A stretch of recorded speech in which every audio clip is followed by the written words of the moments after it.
à certains moments, oui, on a les conférences de Berlin pour partager les richesses du Congo. Il y a eu des conférences.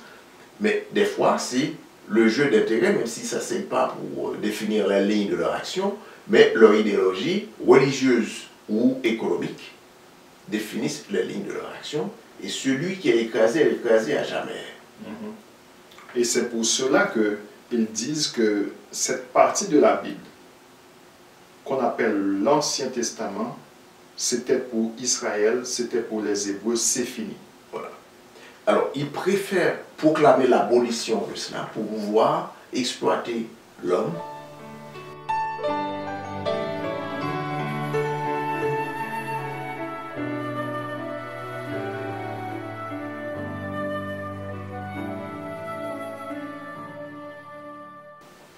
Tous les 7 ans, tu feras relâche, et voici comment s'observera le relâche. Quand on aura publié le relâche en l'honneur de l'Éternel, tout créancier qui aura fait un prêt à son prochain se relâchera de son droit. Il ne pressera pas son prochain et son frère pour le paiement de sa dette. Vous connaîtrez la vérité et la vérité vous affranchira. Bienvenue à cette nouvelle présentation. Comment a été votre semaine? Avec le même, disons, le même train de vie continue, et avec tout ce que ça comporte de moments de joie et d'épreuves. Mais encore une fois, on était sous le regard du seul Dieu Tout-Puissant. Alors, comment était ta semaine, Pierre? Cette semaine, j'ai vieilli, puisque c'était mon anniversaire, le 15 novembre. Ah, dis donc. Ouais. Je n'ai pas reçu d'appel de vous, je n'ai pas reçu de cadeau encore, je ne sais pas si je dois demander ça en ondes. Je suis coupable. Joyeux anniversaire. Merci. Voilà. Et le frère Descartes était là avec nous, malheureusement il ne pourrait pas rester trop longtemps. Il a eu une certaine urgence. Je ne sais pas s'il avait apporté quelque chose pour moi.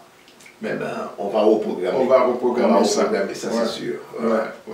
C'est ça, mais on peut remercier le Créateur parce qu'il m'a permis de vieillir. Voilà. Vivant. Oui, vivant. Voilà. Bien vivant. Alors, en guise de prière aujourd'hui, je vais lire le psaume 138. Je te célèbre de tout mon cœur, face au Dieu, je te chante. Je me prosterne vers ton temple saint et je célèbre ton nom, à cause de ta fidélité et de ta loyauté, car tu as fait des promesses qui surpassent encore ton nom. Le jour où j'ai appelé et où tu m'as répondu, tu as stimulé mes forces. Que tous les rois de la terre te célèbrent, Seigneur, car ils ont entendu les promesses de ta bouche. Qu'ils chantent sur les routes du Seigneur. Grande est la gloire du Seigneur. Si haut que soit le Seigneur, il voit le plus humble et reconnaît de loin l'orgueilleux. Si je marche en pleine détresse, tu me fais revivre, tu portes la main sur mes adversaires, et ta droite me rend vainqueur. Le Seigneur fera tout pour moi. Seigneur, ta fidélité est pour toujours. N'abandonne pas les œuvres de tes mains. Alléluia. Alléluia. Alors ça nous permet de recentrer, si tu veux, le cadre de nos questions. Parce que nous cherchons, nous sommes dans un processus de questionnement. Et dans ce processus, nous croyons profondément qu'il y a un créateur souverain, notre créateur qui contrôle tout, qui est l'intelligence suprême, qui nous a amenés dans cette vie et qui nous conduit encore. Nous croyons en ce créateur et qui ne voulait pas citer son nom, qui a dit « I am that I am ». Je suis celui qui est. Donc ça veut dire, je suis je suis. Et le passage du temps n'amène pas la nécessité de le conjuguer au futur ou au passé. Il est dans le temps. Il est hors du temps, je veux dire. Il contrôle tout. Donc, nous croyons en ce Créateur suprême. C'est ça. Voilà. Bienvenue, chers amis, encore une fois, à l'étude du livre de Deutéronome. Cette semaine, nous avons une autre présentation, une nouvelle pour vous. C'est la présentation 8, la 8e présentation, titrée « La base de l'économie jubilaire », comme on l'avait annoncé la semaine dernière. Et avant même de passer dans les commentaires et le débat, j'aimerais annoncer à ceux qui veulent encore s'inscrire pour la tournée en Afrique de l'Ouest de le faire pendant les 2 prochaines semaines, puisque disons à la fin du mois de novembre, on va cesser les inscriptions et il n'y aura plus d'inscriptions parce que nous devons commencer à faire les réservations pour les hôtels, disons l'accommodation, disons le transport et tout. Nous avons déjà quelques inscrits qui sont là et nous allons avoir, pendant cette nouvelle semaine qui va commencer très bientôt, nous allons avoir une rencontre, un appel conférence avec tous ceux qui sont intéressés. Nous avions déjà eu une belle rencontre, un appel conférence avec ces personnes-là. Ce sera une deuxième rencontre et nous pensons discuter d'autres points. Et pour ceux qui ne sont pas encore inscrits et qui veulent participer à cette tournée, vous êtes priés de le faire dans les 2 prochaines semaines. Sinon, vous n'aurez pas l'occasion de partir avec nous pour ce voyage. Merci déjà. Alors, si vous voulez nous écrire, info@quête-de-vérité.com. Alors, aujourd'hui, je dirais cette semaine, nous allons débattre sur Deutéronome 15. Mais avant tout, nous avons reçu quelques commentaires au bas de la vidéo, la dernière, de la semaine dernière. Et il y a Mackenzie Bouquet qui a souhaité la bienvenue à notre frère Descartes. Malheureusement, notre frère Descartes ne pourrait pas rester. Il est parti en urgence. Et je pense qu'il va regarder cette présentation et il va entendre cette salutation de notre frère Mackenzie. Alors l'urgence n'est pas pour une raison de santé, il va bien. Il va bien, oui, oui. Sauf qu'il doit aller rendre service à quelqu'un à l'urgence. Voilà. Ouais, c'est ça. Et nous avons Albert Kokou qui nous avait entendu parler parce qu'on avait dit que c'est en lisant cette Bible que qu'on va rattraper le voleur avec l'objet volé dans sa main. Il a dit ceci: continuez à lire la Bible, à travers ces écrits vous arriverez à discerner les actes de ceux qui sont venus pour vous apporter ce livre et les écrits ou principes moraux contenus dans ce livre. Il faut qu'un voleur soit saisi avec l'objet qu'il a volé.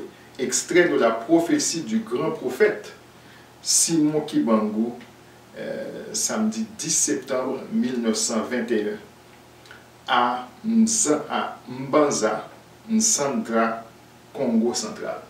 Bon, alors merci pour ce rappel. Nous avons fait référence. Nous ne pouvions pas attacher la déclaration à quelqu'un qui nous l'a dit.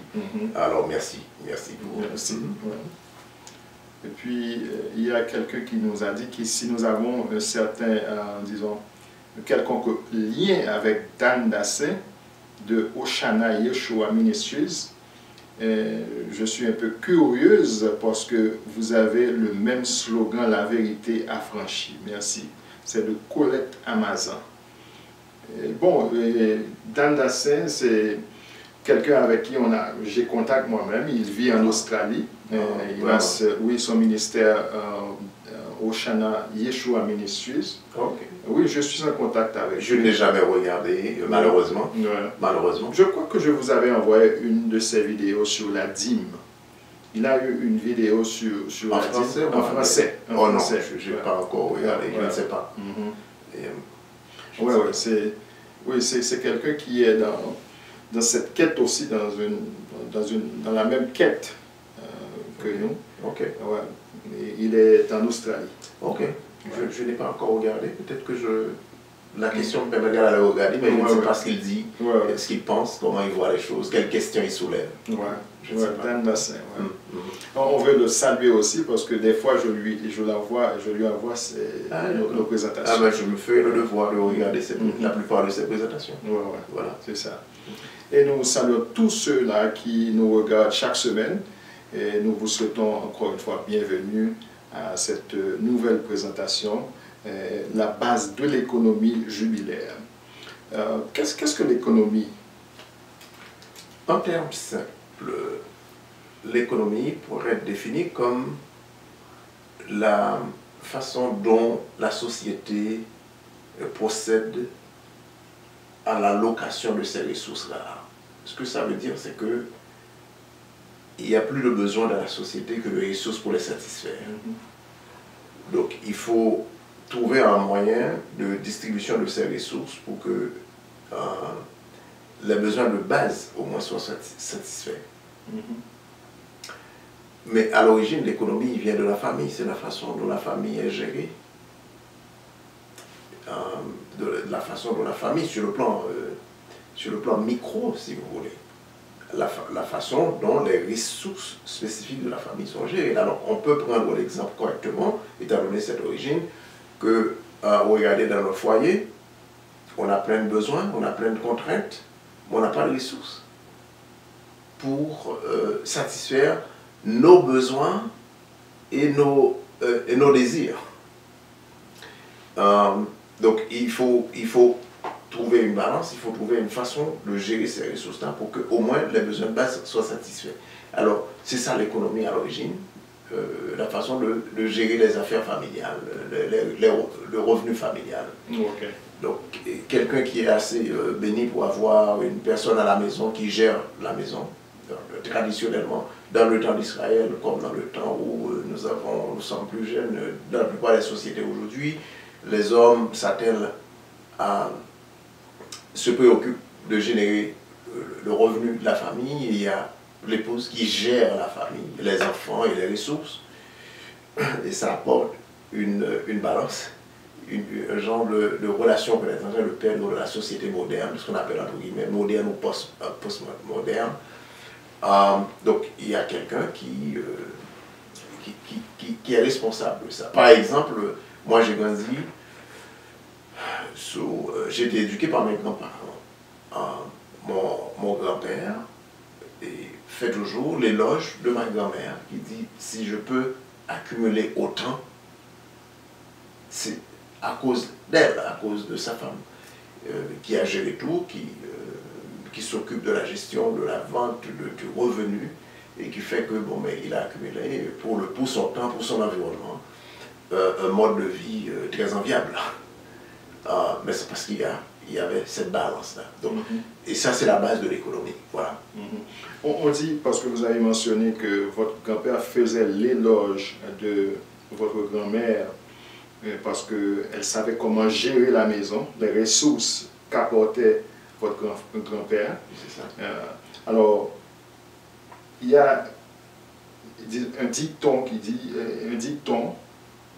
comme ça, derrière tout homme, tout grand homme, il y a une femme ou une grande femme. Oui, derrière tout homme qui réussit, il y a une femme. Okay. Mais derrière de tout homme qui échoue aussi, où il y a une femme, ou bien il n'y a pas de femme. Voilà. Alors, on peut, le succès d'un homme est conditionné, si le dicton dit vrai, est conditionné à la disponibilité d'une personne, d'une épouse qui est dans une démarche de construction de l'héritage commun, ou bien de la richesse commune de la famille. Et si un homme n'a pas ce genre de personne qui est dans la démarche de construction avec toi, qui a un autre agenda, ben, ça va te causer des ennuis et ultimement la ruine. Et c'est pire que s'il n'y a personne du tout. Ouais. Donc c'est ça la situation de la base de l'économie. Alors quand on regarde, si on met tout cela en perspective par rapport à ce que nous avions déjà présenté spécifiquement la semaine passée, c'est que, et n'oubliez pas, hein, il est toujours important de rappeler cela. Nous venons de le dire, je pense qu'on devrait le redire. Nous croyons en une intelligence suprême qui nous a créés, qui a créé toutes choses. Donc, nous croyons au Créateur qui habite dans les lieux très hauts et qui est au contrôle de toutes choses. Ça, c'est un. Et deux, nous faisons l'hypothèse que ce que nous discutons est vrai.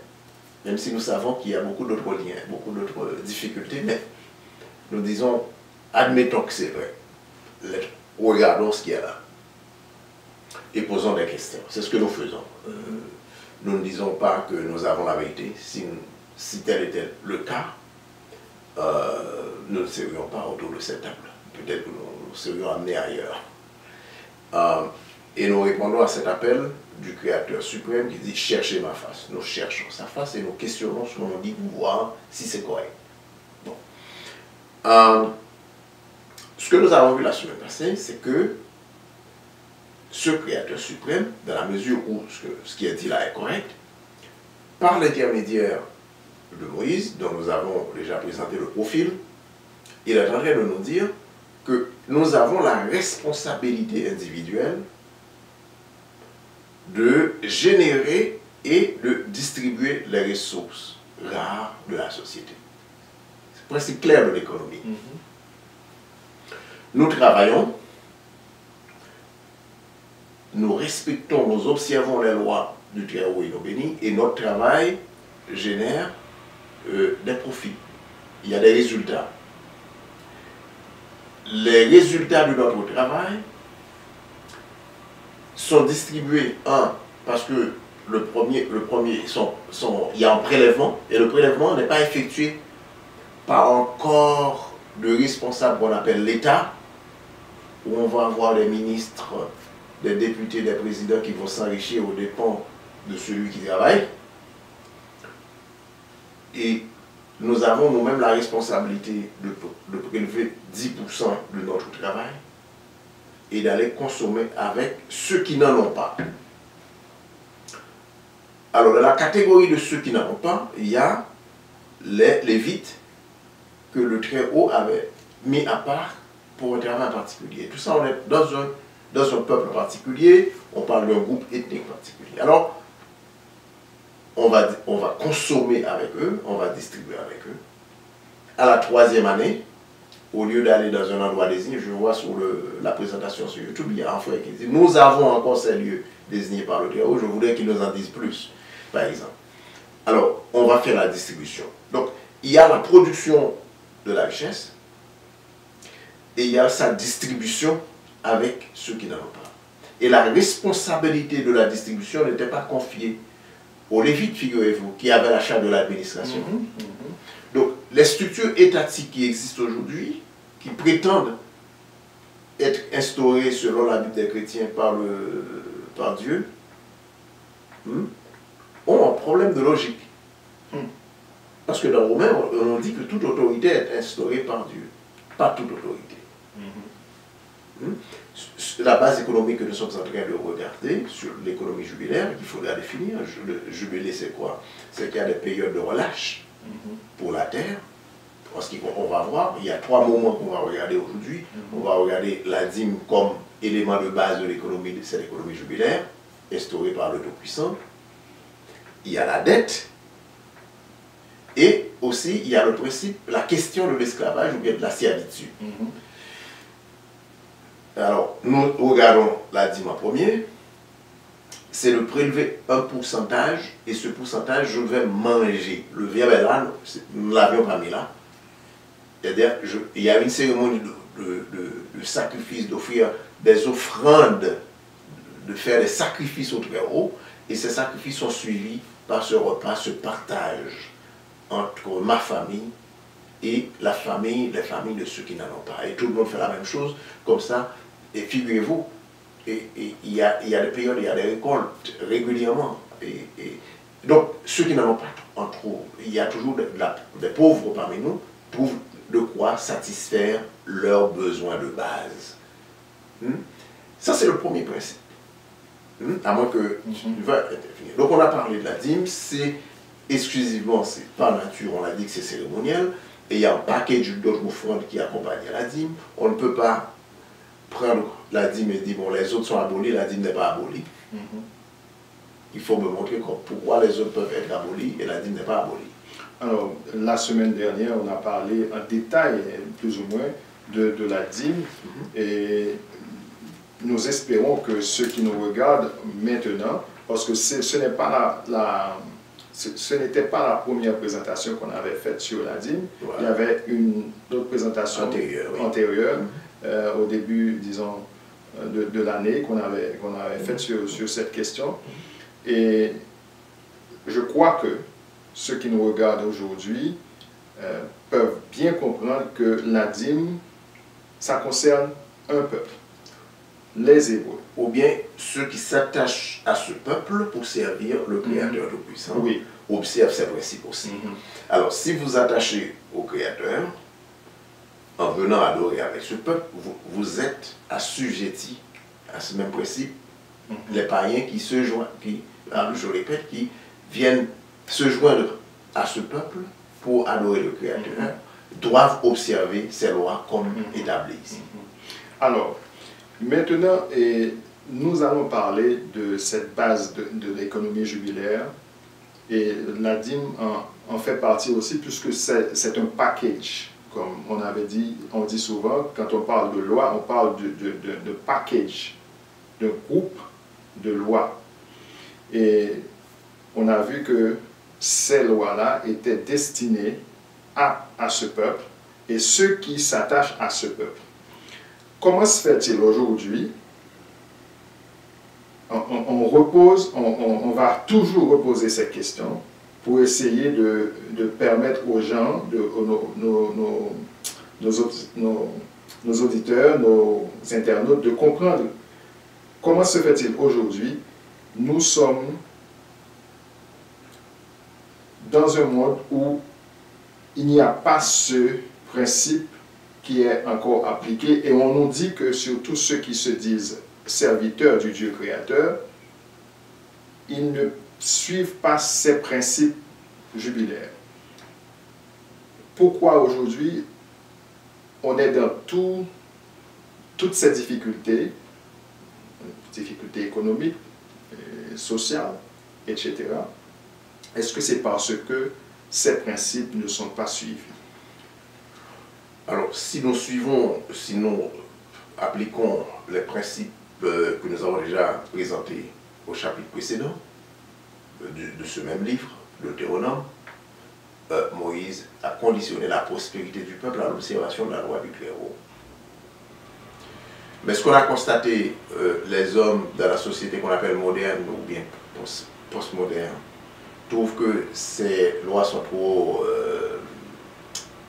contraignantes et que ça empêche l'accumulation de la richesse individuelle. Et ce principe de distribution donc est abandonné par décision humaine. Parce que les hommes ont abandonné le Créateur et l'ensemble des principes qu'il a établis. Et nous érigeons des systèmes de gouvernement, des systèmes d'enrichissement de l'homme, d'un groupe d'hommes au détriment de notre groupe d'hommes. Et aussi, on trouve que, écoutez, la gestion des affaires de la famille doit évoluer. Nous décrétons l'égalité de tout le monde, il n'y a pas de responsabilité. Si la femme peut être responsable de ça, l'homme peut être responsable aussi. Donc, on est replongé dans une période de confusion où on a des institutions qui sont l'expression de cette confusion. Voilà. C'est là on est rendu là, je pense, aujourd'hui. Alors, si tu permets maintenant, alors dans le premier principe, avant de passer au chapitre 15, où tu as tiré le texte que tu viens de lire, la question de la dîme suppose, le travail, l'organisation du travail, et le fruit du travail. Donc, on a parlé de la distribution du fruit du travail. Mais comment le travail, sur la base d'organisation du travail, dans la société, ce qu'on a constaté au chapitre 15, c'est que il y en a, premièrement, qui n'arrivent pas à joindre les deux bouts, qui vont venir offrir leurs services. Tantôt comme ouvrier, tantôt pour servir quelqu'un qui est dans la société, dans la communauté, qui est bien établi, qui a accumulé un peu de richesse. Et dans cette deuxième catégorie, on appelle l'esclave. En sorte que l'esclavage qu'on va retrouver là n'a rien à voir avec ce que les Européens nous ont fait, ou ont fait à nos ancêtres, ou continuent à nous faire encore aujourd'hui. Et surtout, cet esclavage, c'était surtout un esclavage entre frères et frères. Ouais. Ce n'était pas des étrangers qui étaient esclaves chez nous, ou nous étions esclaves chez nous. Ensuite, cet esclavage, mais cette servitude, Servitude, oui. suppose une décision volontariste. Je prends la décision de me mettre à la disposition de quelqu'un pour pouvoir satisfaire mes besoins. Je vais travailler pour moi. Je dis, bon, ok, je ne vais pas, tu n'as pas besoin de me payer le salaire minimum de 15, tu peux me donner 7 dollars et puis satisfaire des besoins par là, je vais m'occuper de tes biens. On Voilà. fait un arrangement. On fait ce genre d'arrangement-là, alors que l'ouvrier, lui, vient dit non, moi je te charge le salaire qui est établi. Mais l'autre qui vient, qui s'offre pour te servir, il s'offre pour être à ton service. Parce que ses besoins étaient tellement nombreux ou bien grands. Il est pauvre, Il est pauvre. n'a rien, il vient s'offrir. Donc, on appelle ça l'esclave. Ou bien, dans les actes, dans les guerres, mettons, je suis en guerre, une tribu est en guerre avec une autre tribu, la tribu victorieuse va dire, écoutez, tu vas me servir et tu vas me payer un certain pourcentage du fruit de ton travail. Alors, ce qu'il y a là au chapitre 15, on va arriver à cet aspect-là, ce qu'on appelle l'esclavage, qui n'a rien à voir avec ce que on a déjà dit, ce que les Européens ont fait à nos ancêtres, ou bien continuent à faire aujourd'hui. Et ce qui est là ne supporte pas le socialisme ou bien le communisme, parce que le communisme te soumet au travail forcé, tu n'as pas le droit à un revenu. J'ai le droit à un revenu à moins que moi, je décide de renoncer à cela. Donc il y a la manifestation de ma volonté, tu ne peux pas me contraindre de travailler sans revenu. Donc le communiste a tort. Le capitaliste a tort aussi. Parce que le capitaliste s'érige sur le sang des autres. Et on va y arriver parce qu'il y a des subtilités aujourd'hui. On va dire qu'il n'y a pas d'esclaves, mais il y a encore l'esclavage. On va le voir. Oh, bon. Alors, revenons maintenant, puisqu'il y a toujours des gens dans le besoin, il y en a qui vont venir frapper à ta porte, à ma porte, ou à la porte de ceux qui en ont, et contracter des dettes.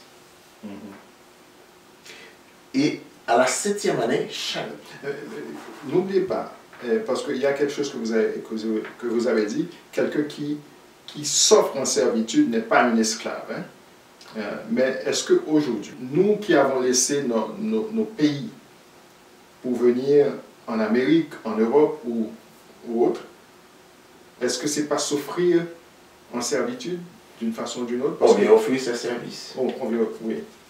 On vient offrir ses services. Volontairement. C'est ce qu'on appelle des réfugiés économiques. Ceux qui quittent leur pays à la recherche d'un meilleur mode de vie ailleurs. Donc on vient se constituer esclave. Mais sauf que on ne peut pas nous forcer à travailler pour un salaire moins que ce qui est établi par les normes. Ok? Mais ça se fait quand même.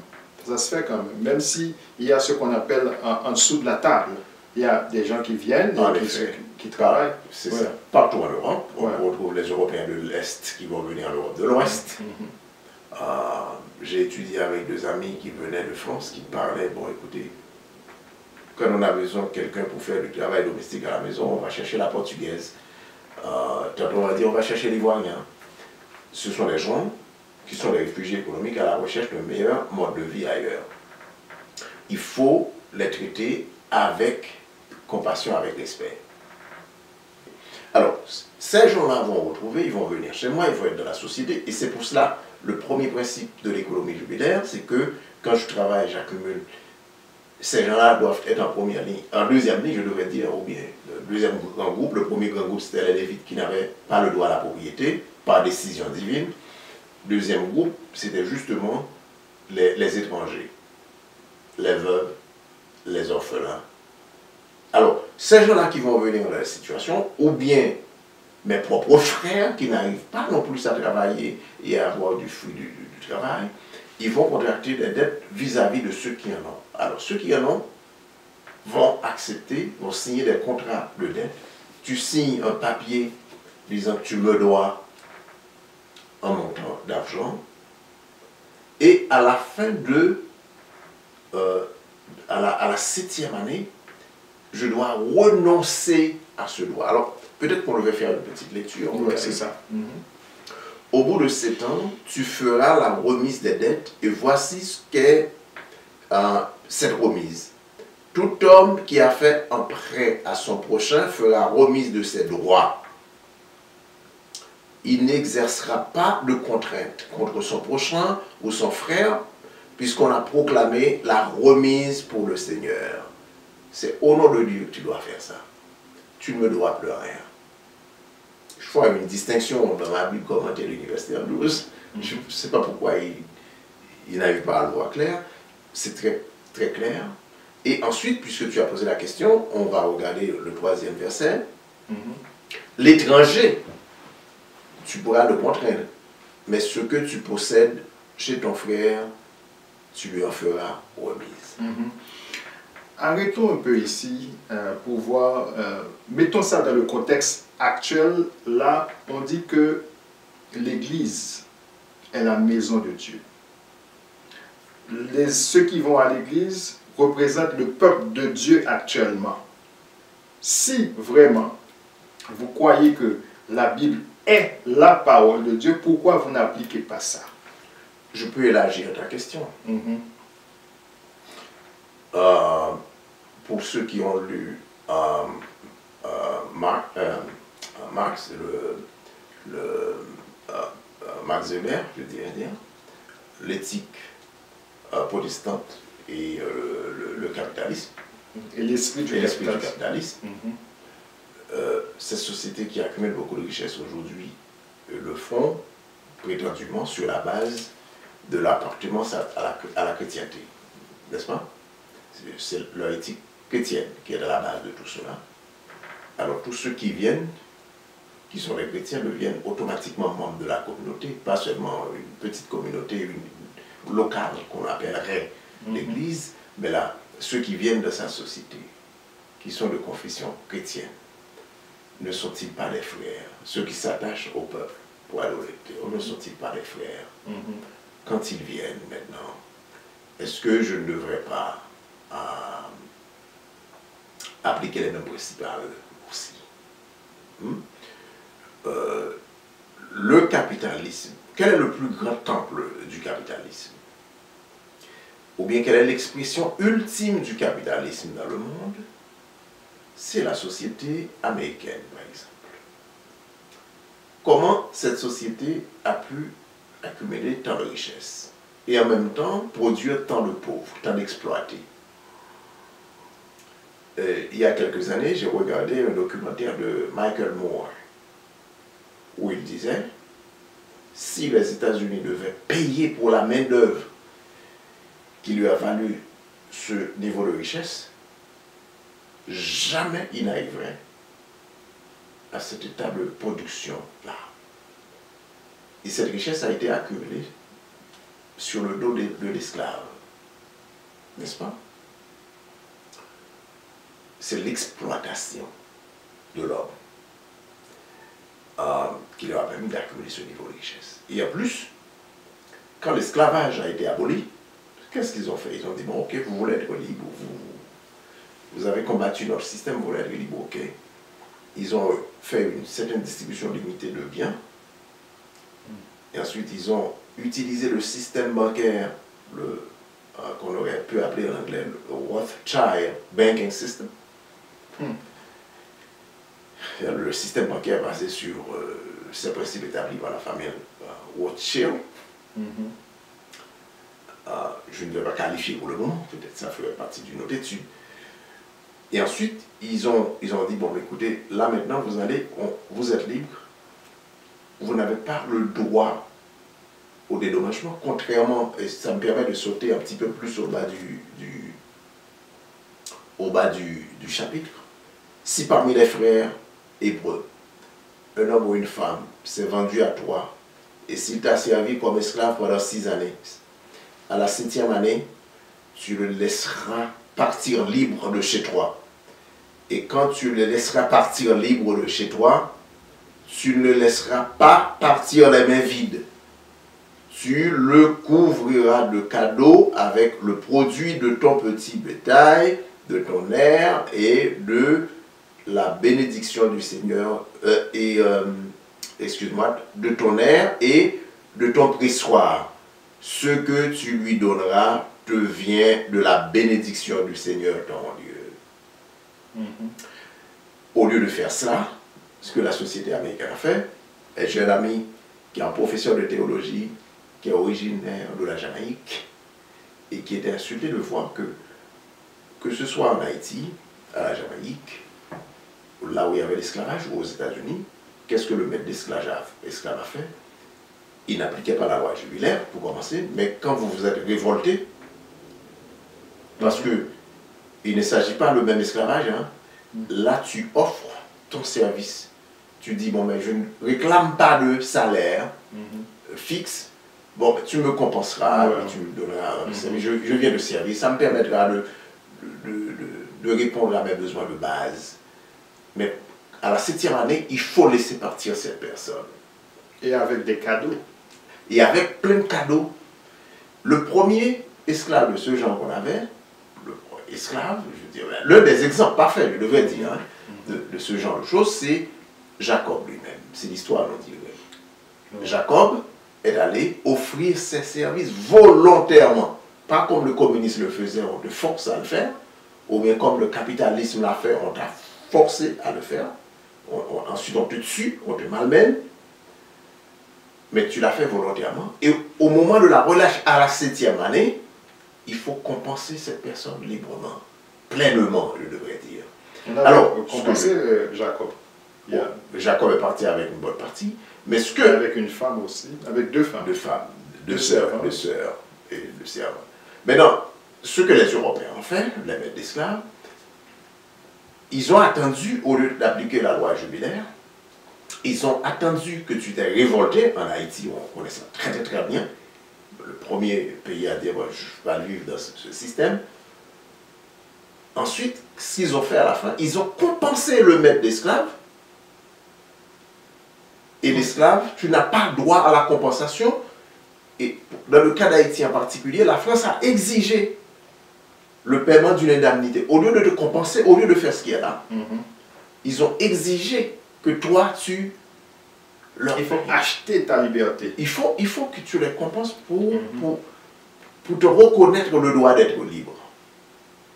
Ce qui est contraire, en violation de ce qui est ici. Et aux États-Unis, c'est la même chose. Et mon frère qui est là a constaté que à la Jamaïque, c'est la même chose. L'Angleterre a compensé le maître d'esclave, mais l'esclave n'avait pas le droit à la compensation. Là, ici, il y a une compensation qui est prise. Alors aux États-Unis, on te lâche, on te dit, bon, tu vas chasser ton rêve américain. Et nous, en particulier en Haïti, on a été l'objet de l'embargo de l'ensemble des maîtres d'esclaves. La France a placé son embargo, les États-Unis ont placé son embargo, ont placé leur embargo, l'Angleterre aussi a fait la même chose. Donc on t'étrangle si tu veux être libre. Tu n'as pas le droit à la liberté, contrairement à ce qui est prescrit ici. Si ici c'est la parole du Créateur Tout-Puissant proclamée par Moïse, les autres qui ont fait le contraire l'ont fait par une autre puissance. Ce n'est pas par la puissance de Dieu qu'ils l'ont fait. Il faut qualifier ça différemment. Ou bien ce n'est pas par la puissance du même Dieu. Parce que chaque peuple a son Dieu. Yes. Mais non. Il y a le Dieu d'Israël. Parce que souvent on dit ça. Et les gens parlent du Dieu d'Israël, du Dieu d'Isaac, de Jacob, le Dieu d'Abraham. Voilà. Est-ce que le Dieu d'Abraham, d'Isaac et de Jacob est le même Dieu que nos oppresseurs. Voilà. Et les Babyloniens, les Arabes, qui sont venus plus tard au nom de Allah, leur Dieu, chassaient les Africains pour pouvoir les vendre aux Européens, aider les Européens à la chasse d'esclaves, n'ont pas agi au nom de ce Dieu-là. Ils vont te dire, ah, nous croyons en Moïse. Mais quand tu grattes plus profondément, tu vois que c'est de la tromperie, c'est de la ruse, c'est du mensonge. Maintenant, quel est l'état de la situation aujourd'hui en termes de l'économie jubilaire? Est-ce qu'on retrouve la remise à la 7e année? Non. Non. Qui l'a supprimé? Pourquoi ça a été supprimé? Le protestantisme, le christianisme, l'islam ont tous supprimé ça parce que ça entrave, ça place une contrainte à l'accumulation égoïste de la richesse. Le capitalisme, ou même le communisme, ou bien quand on prend, ça c'est des idéologies économiques, ou bien des idéologies religieuses d'aujourd'hui, comment ça s'appelle ça? C'est le mot anglais qui monte. Quel mot anglais? C'est le mot collude. Okay. C'est complote. Il y a un complot. Pas parce qu'ils sont assis. À certains moments, oui. On a les conférences de Berlin pour partager les richesses du Congo. Il y a eu des conférences. Mais des fois, c'est le jeu d'intérêt, même si ça ne sert pas pour définir la ligne de leur action, mais leur idéologie religieuse ou économique définissent les lignes de leur action. Et celui qui est écrasé à jamais. Et c'est pour cela qu'ils disent que cette partie de la Bible, qu'on appelle l'Ancien Testament, c'était pour Israël, c'était pour les Hébreux, c'est fini. Voilà. Alors, ils préfèrent proclamer l'abolition de cela pour pouvoir exploiter l'homme. Et tu es dans cette société aujourd'hui, tu passes ta vie à payer une maison, et la maison ne t'appartient jamais parce que l'État a un droit à placer sa taxe dessus. Ça ne t'appartient jamais. Tu travailles, mais tu deviens un esclave de la dette. Tu passes ta vie à payer des dettes par-ci, par-là. Et ici, ce qui est dit, regarde, dans le système jubilaire, si, mettons, la 7e année, on est à novembre, maintenant, si, je prends un exemple, si la 7e année tombe, qu'on va commencer le 1er janvier 2019, je suis dans le besoin, je viens auprès de toi aujourd'hui, je suis dans le besoin, je viens contracter une dette auprès de toi, tu ne vas pas me dire que dans un mois et demi, ça va être l'année jubilaire, donc cette dette va être pardonnée, je ne vais pas te contracter cette dette. Lisons bien ce chapitre. Je dois le faire, ton besoin, toi comme humain, tu as la priorité sur les biens. Donc je dois signer ce contrat avec toi, même si je dois pardonner cette dette dans un mois et demi si tu n'arrives pas à payer. Évidemment, tu n'arriveras pas, ou bien je n'arriverai pas à te payer dans un mois et demi. Mais je ne peux pas te dire non, je dois ouvrir mes mains avec libéralité et donner dans toute la mesure de ma possibilité à ceux qui sont dans le besoin, même si la dette va être pardonnée demain. Alors, on pourrait étendre, Pierre, l'économie jubilaire à la 50e année, mettons. Mon père, ou bien ton père, ou bien le père de n'importe qui, ou bien les parents de n'importe qui, était dans le besoin et a vendu sa propriété. Mettons, un lopin, un terrain, disons, a vendu sa propriété pour pouvoir survenir à ses besoins. À la 50e année, il faut remettre cette propriété. Tu l'as exploité pendant 50 ans. Après, à la 50e année, il faut remettre au propriétaire à l'origine. Mais est-ce qu'à la 7e année, on ne peut pas racheter? On peut toujours racheter, non? Après la 7e année. Il semble qu'il y a ça n'aurait pas été une dette parce que ça a été vendu. Mais 7e année, c'est traite justement de la dette. On n'a pas été amené dans ce monde pour être des colonies de la dette. Mais le système d'aujourd'hui est basé sur la dette. Tu travailles pour les autres. Ils prélèvent des intérêts. Tu achètes une maison. Si tu payes juste le loyer ou bien la nuitée qui a été établie, tu n'arriveras jamais à payer ça.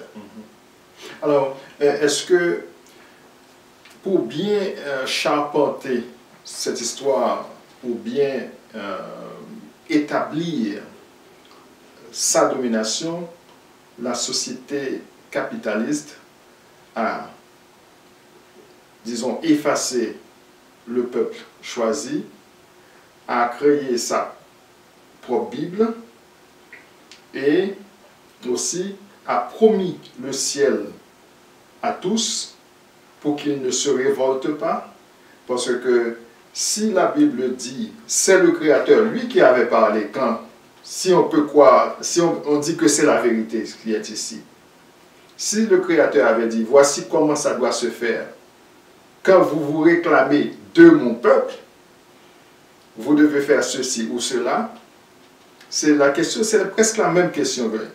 Pourquoi aujourd'hui nous disons peuple de Dieu, nous ne pratiquons pas ces choses? Et on dit que le Christ était venu, puisque c'est une loi cérémonielle, ce n'est plus le cas de pratiquer ces lois ici, puisque nous avons tous trouvé notre rédemption en Jésus-Christ. Et puis nous attendons son retour, nous allons vivre avec lui dans les cieux. Nous n'avons pas besoin de protester contre ces choses-là, nous n'avons pas besoin de faire ces choses non plus. Oui, la souffrance du pauvre a été normalisée, dans l'espoir que tu souffres maintenant, mais ta récompense va être dans le ciel. C'est-à-dire celui qui est riche ici, lui, il peut s'enrichir. Il peut avoir sa récompense maintenant, mais toi qui es pauvre, qui es exploité, qui devient individuellement chacun une colonie de dette, ou bien des pays qui deviennent une colonie de dette, qui sont exploités, vous n'avez pas à vous en faire parce que Dieu vous promet un héritage dans la pratique de la chrétienté. Vous avez votre part dans le ciel. Vous allez être compensé quand vous mourrez, n'est-ce pas? Alors, je vais lancer un défi à ceux qui nous regardent aujourd'hui. Si vous croyez que la Bible est la parole de Dieu, si vous avez quelqu'un qui vous doit, commencez maintenant à pratiquer cette loi. Puisque il y a quelqu'un peut-être qui ne peut pas vous payer, qui ne peut pas rembourser sa dette. Il vous doit depuis 7 ans. Qu'est-ce que vous allez faire? Vous êtes un enfant de Dieu. Vous dites que vous êtes israélite par la foi, par exemple. Si vous croyez que vous êtes israélite, appliquez cette loi. Alors, il faut agréger ce principe, Pierre, de ce niveau micro au niveau macro. Je ne sais pas si vous avez jamais eu une dette ou bien le gouvernement a décidé qu'il n'a pas prélevé assez de ton revenu. Et puis que tu dois une dette à l'égard du fisc. Tu n'as pas été emprunté de l'argent de l'État. Mais ils sont après toi, ils peuvent saisir tes biens, ils peuvent t'emprisonner si tu ne payes pas. Si tu dois payer. C'est-à-dire, tu as l'État derrière toi, tu as les banques derrière toi, pas seulement des individus, des institutions qui sont érigées justement pour l'exploitation du pauvre, de l'étranger, de la veuve et de l'orphelin. Le fisc va venir te chasser de la maison avec ta femme et tes enfants. Et moi, je connais une famille ici, comme exemple, qui prospérait très bien, mais qui a... Le fisc a décidé, au cours des 5 dernières années, vous n'avez pas payé assez d'impôts, ils viennent après toi, ils saisissent la maison et ils chassent la famille, le père, la mère et les 5 enfants. Comprenez-vous? Vous êtes chassés. C'est-à-dire, ils vous plongent dans la pauvreté, l'État vous plongera dans la pauvreté. Est-ce que ces gens étaient des chrétiens ou ils sont des chrétiens? Ben, le système est basé sur la chrétienté. Oui, ils sont des chrétiens, mais le système est basé sur la chrétienté. Qu'est-ce que l'Église a fait pour eux? Est-ce que l'Église a cherché une maison pour eux? À ma connaissance, non. Bon. Regardez si vous êtes français, mettons. À combien vous êtes taxé en France? Pour un certain niveau de richesse, ça dépend de votre niveau de richesse, vous pouvez être taxé jusqu'à 76% de ton revenu, alors qu'ici, là, on parle de 10%. Et 10%, tu n'apportes pas ça à un gouvernement, à un État. Tu fais la distribution toi-même. Et le reste, tu fais du bien toi-même. Tu as le cœur, tu es responsable face au Très-Haut pour faire ce genre de choses. Donc, il n'y a pas un gouvernement derrière toi. Il n'y a pas un système bancaire érigé justement pour t'exploiter. Il n'y a pas des institutions érigées justement pour exploiter ta richesse. Le Tout-Puissant te donne cette responsabilité. Et ça, c'est l'économie jubilaire qui est en contradiction avec les idéologies économique d'aujourd'hui avec les idéologies religieuses d'aujourd'hui. Et voilà, toutes ces idéologies sont contraires à ce que nous voyons ici, sur le plan de ce qu'on a appelé l'esclave, et sur le plan, justement, de la remise de la dette et des obligations du débiteur face au créancier. On a vu ces 3 points, la responsabilité individuelle de suivre la distribution. C'est ça, c'est le système de péréquation. Donc, c'est la distribution équitable du revenu, mais c'est ma responsabilité individuelle de le faire. Est-ce que le communisme, quand on fait le parallèle entre le communisme et le capitalisme, lequel suit le mieux ces règles? Aucun système. Ok. C'est le système, justement, ce que je dis. Ce système Ou le socialisme? Ben, les deux. Toutes les idéologies politiques, toutes sans exception. Et que ce soit le système qui vont venir prélever des impôts à n'en plus finir, capitalisme, socialisme, communisme, c'est la même chose. C'est les mêmes trucs qui sont élaborés pour ton exploitation et qui ne souhaitent pas appliquer ce qu'il y a d'ici. Ok. Alors, qu'est-ce qu'on doit retenir dans cette étude, à savoir la base de l'économie jubilaire? Qu'est-ce qu'on doit faire pour ceux qui nous regardent aujourd'hui? Premièrement, la dîme a été définie dans ce contexte. Dans un contexte de production, l'organisation de la production et sa distribution. Mais la responsabilité est individuelle. Mais il a été prévu deuxièmement qu'il y en a qui seront toujours prisonniers malgré leurs efforts, dans la dette, dans des obligations, et qu'il faille à chaque 7e année pardonner cette dette-là. Et il y en a qui vont venir s'offrir volontairement. Il n'y a pas de travail forcé, il n'y a pas de contrainte corporelle ou autrement, comme les Européens nous l'ont fait.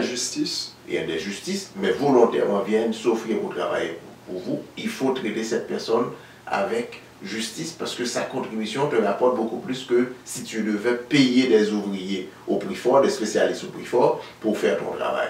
Donc ceux qui viennent s'offrir volontairement, ces étrangers qui viennent s'offrir, il faut à la 7e année aussi les laisser partir.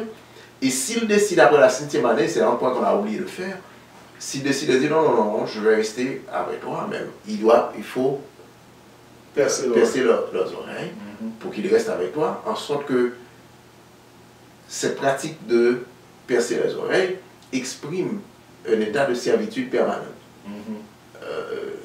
Donc il faudrait penser à ça. Percer les oreilles, d'après ce qui est ici, ça veut dire que tu te constitues prisonnier de quelque chose en permanence. Voilà.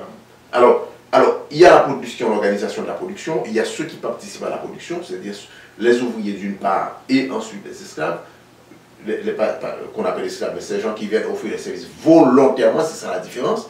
Tu ne vas pas faire le razzia en amenant les gens sur des bateaux comme prisonniers à aller travailler pour vous, comme moins que les bêtes, et les traitant comme les Européens nous l'ont fait. Et ça, c'est satanique, c'est contraire à ce que le Très-Haut a établi ici. Alors, et tous ces gens-là, il faut les traiter avec équité, avec justice. Et après 7 années, il faut les laisser partir.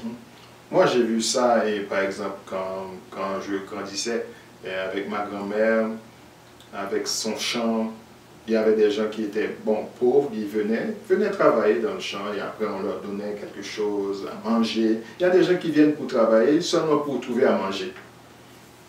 C'est le cas de mon grand-père. Je me rappelle encore les gens qui venaient à sa porte chaque jour, qui venaient dire, est-ce que tu n'as pas besoin de quelqu'un pour t'aider aujourd'hui? Ils viennent pour la journée, ou bien pour... Bon, j'ai besoin de main-d'œuvre pour la semaine, pour faire tout ça. Aller dans le champ, ils font le dispatching, ils travaillent, et à l'après-midi, ils partent avec un peu de ressources pour aller prendre soin de leur famille. Et à la fin de la récolte, mon grand-père aussi distribuait une portion à ces gens qui l'ont aidé. C'est pratiquement hébraïque, et c'est pour ça que mon grand-père symbolise pour moi tout ce que je vois ici, et ce que je vois dans la société n'a rien à voir avec aujourd'hui, n'a rien à voir avec ce qui est prescrit ici. Voilà. Alors, j'espère que nos frères et nos amis vont regarder aussi en détail ce qui est écrit dans Deutéronome 15, et continuez à étudier aussi, à regarder bien et poser des questions. N'ayez pas peur de poser des questions. Je sais que dans les églises, certaines personnes ont peur de poser des questions parce que sinon leurs pasteurs vont les radier ou prendre des sanctions contre eux. Parce qu'il y a des gens qui disent, quand ils posent des questions, leurs pasteurs disent que vous êtes sur la mauvaise voie. Vous êtes sur la mauvaise voie. Et ils ont peur de perdre la vie éternelle. Ils préfèrent. Voilà. Posez des questions et bon, si vous ne voulez pas poser des questions à vos pasteurs, posez des questions à nous autres et faisons des commentaires ensemble. Nous ne savons pas tout, nous sommes des étudiants comme vous, mais on peut discuter ensemble. Alors, merci à Martine à la technique, Dr Michel, c'était votre frère Pierre-Claude Rouvergeau pour la présentation de cette 8e étude sur la base de l'économie jubilaire. Bonne semaine à vous tous.